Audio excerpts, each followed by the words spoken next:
Doctor Baba Saheb Ambedkar ಅವರು ಸ್ಥಾಪನೆ ಮಾಡಿರ್ತಕ್ಕಂಥ ಸಮತಾ ಸೈನಿಕ ದಳದ 100ನೇ ವರ್ಷ ಇದೆ. ಅದಕ್ಕಾಗಿ ಆ ಒಂದು ಶತಮಾನೋತ್ಸವ ಸಂದರ್ಭದಲ್ಲಿ ಡಾಕ್ಟರ್ ಬಾಬಾ ಸಾಹೇಬ್ ಅಂಬೇಡ್ಕರ್ ಅವರ 134ನೇ ಜಯಂತ್ಯೋತ್ಸವ ಕಾರ್ಯಕ್ರಮವನ್ನು ಆಚರಣೆ ಮಾಡ್ತಾ ಇದ್ದೇವೆ.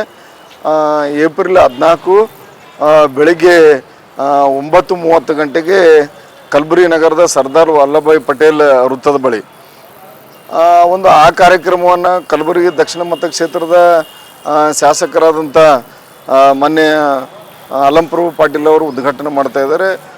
ಶಾಸಕರಾದಂಥ ನಮ್ಮ ಬಸವರಾಜ್ ಮತ್ತಿಮೂಡು ಕಲಬುರಗಿ ಗ್ರಾಮೀಣ ಮತಕ್ಷೇತ್ರದ ಶಾಸಕರು ಅವರು ಮುಖ್ಯ ಅತಿಥಿಗಳಾಗಿ ಆಗಮಿಸ್ತಾ ಇದ್ದಾರೆ.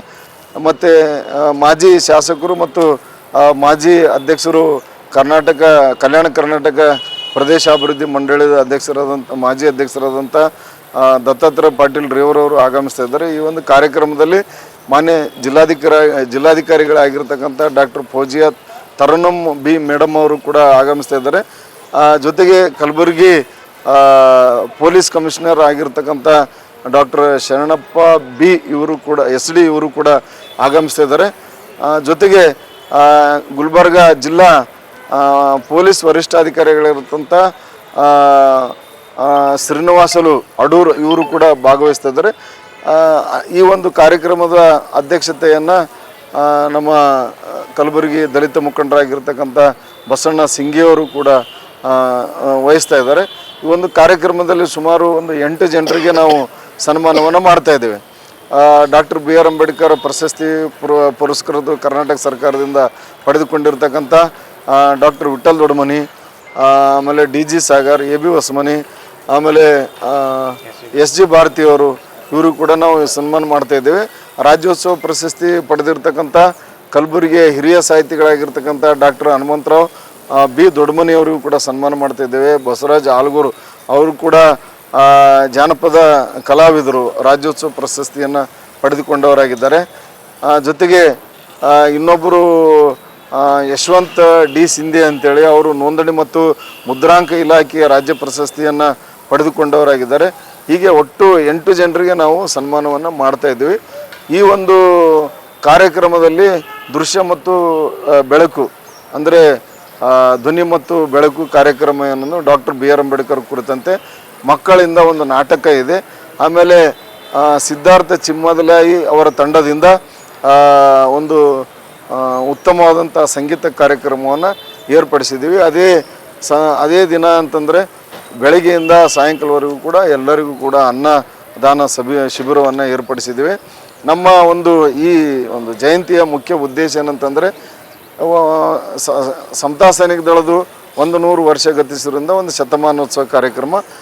ಅದರ ಜೊತೆಗೆ ಏನು ಡಾಕ್ಟರ್ BR ಅಂಬೇಡ್ಕರ್ ಅವರು ಈ ನಿಪ್ಪಾಣಿ ಆಗಿರ್ಬೋದು, KGF ಆಗಿರ್ಬೋದು, ಆಮೇಲೆ ಬಿಜಾಪುರ ಆಗಿರ್ಬೋದು, ವಾಡಿ ಆಗಿರ್ಬೋದು, ಎಲ್ಲ ಕಡೆಗೂ ಕೂಡ ಅವರು ಭೇಟಿ ಕೊಟ್ಟಂಥ ಸ್ಥಳಗಳಿವೆ. ಕರ್ನಾಟಕ ಸರ್ಕಾರ ಆ ಸ್ಥಳಗಳನ್ನು ಗುರುತಿಸಿ ಒಂದು ರಾಷ್ಟ್ರೀಯ ಸ್ಮಾರಕ ಭವನಗಳನ್ನು ಮಾಡಬೇಕು ಅಂತಕ್ಕಂಥದ್ದು ನಮ್ಮ ಮುಖ್ಯ ಉದ್ದೇಶ ಆಗಿದೆ. ಅದರಂತೆ ಅನೇಕ ಒಂದು ಬೇಡಿಕೆಗಳು ನಮ್ಮ ಹತ್ರ ಇದ್ದಾವೆ. ಏನು